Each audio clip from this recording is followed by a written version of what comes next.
M0FXB Hamtech, welcome to my channel. Let's look at the memory monitor or memory scanning feature. So if you want to save a memory channel, I'll quickly show you that. You just go, you're on a channel, hit band, like so, and then these are all your memory channels preloaded from the factory. Hold one down. Let's say we're going to save this memory channel here. Just hold one down, let go, and then you can overwrite it and change the settings. But we're not going to do that now. We're going to show you band monitoring. So press band, and up here on the top left it says band monitoring.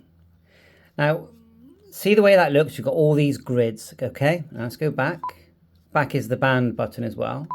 So when we hit band, we've got all these grids. All right, we turn the right hand knob quite fast. 5 pages of preset memory channels. So if you go back, no, let's not go back, go straight to monitoring.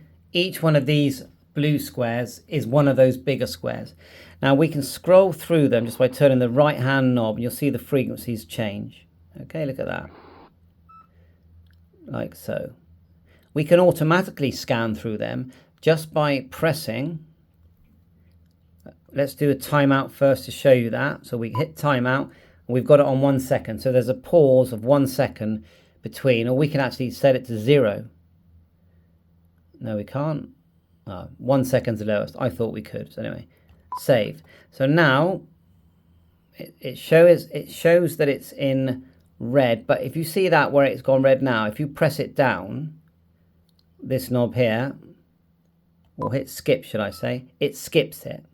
See the way it's gone back to blue? If I hit skip on this one, it's gone like a purpley blue. Hit skip, so we can skip them if you want.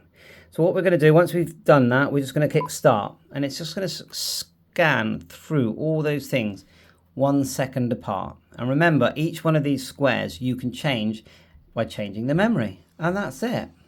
Now we can change the squelch, because squelch governs what it's, how it's going to operate. So let's change that. We'll hit stop, then we'll hit squelch here, and we've got squelch level as well, which we can set. Hit squelch level, and then you can turn the knob, look, and you'll see it move here. As it goes, as it gives squelch, which covers the frequency, it goes, watch, red. You don't need it to go too high, you won't receive anything. And then save, and then go back to start, and you can scan. It's quite cool, actually. Need to get a good antenna on there. But look at it, just scanning through, very nice. You just sit it there and forget about it. And of course you just back out if you want, pressing the band button, and you can back out completely. Now there's another button here. If you go to monitor, then you'll see that this it's called a sub monitor. And you get this window, and this is what it says here. The sub monitor screen has 4 start SMX buttons that start scanning corresponding sub monitors. There are also 4 set SMX buttons for editing each sub monitor. Once you touch the set SMX button, select memory slots with larger knob, then touch the set reset button to include or exclude them from a sub monitor. The back button will always move you out. So let's tap it, and then we're going to choose something from the sub monitor, I suppose. And see the way they're getting highlighted in green. So it's almost like you're selecting just a few. Yeah, we've selected those ones, and then we just tap this. Okay, so I'm just guessing that there's no set button. Then we go back. All right, so I saw what happened then. So sub monitor, look, the one that we've set, it's going to start scanning just those ones. So this is a way of, say, scanning 5 of your favorite channels. I could put my repeater in there, a couple of AM bands, a couple of HF bands, and it will just scan those ones. I mean, I think that's good. So it's a sub monitor. Instead of having to mess around with, 50, you've only got to mess around with a few. That's your sub monitor. So let's exit. Let's do another one. See if we can move on to that. So you tap the bottom one to set, you go through, set a couple. So, you know, you're looking up here for what are my favorite things that I want to scan from all my memory channels. So it's again down to the work you put into it if you want it to be interesting and to be specific to your requirements. And then once we're done, go back, and now whenever you press that start, it's just going to monitor that. That's good, isn't it? And then go, you can skip next, you can set the squelch. I think that's very, you know, really cool. It's down to the work that you want to put into it. There's also what they call the FM retro scale.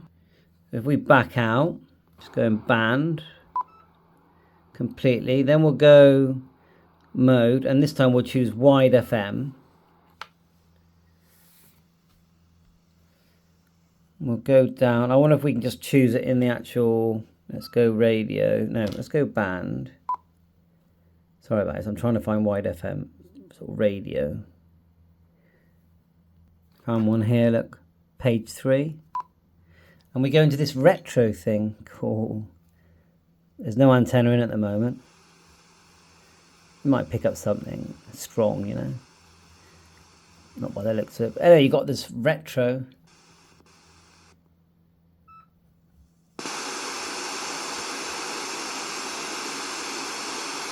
Cool, eh? So I just think it's great fun. It's an amazing device, you know. It does airband, it does HF bands, it decodes FT8. We're going back with the band button. It's got headphones, USB-C charging, giant battery, lovely quality feel to the whole thing. Keep going back here.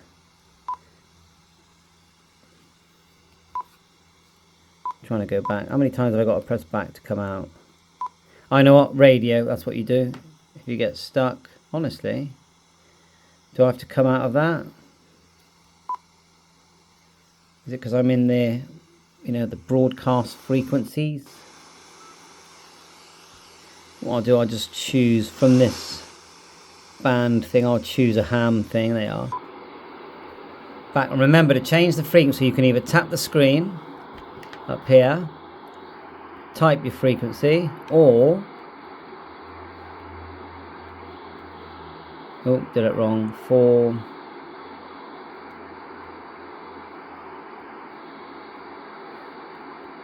megahertz.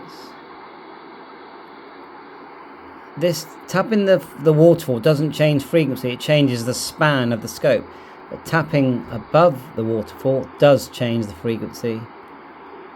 That's your secret. And volume, see the volume here, turn it up and down, see the white line, you press it, filter, press it again, attenuator, volume, filter. If the squelch is enabled by going audio, then squelch enabled, then when you're pressing that thing down, it will also go to squelch. Bye for now, 7.3, all the best, thanks for watching.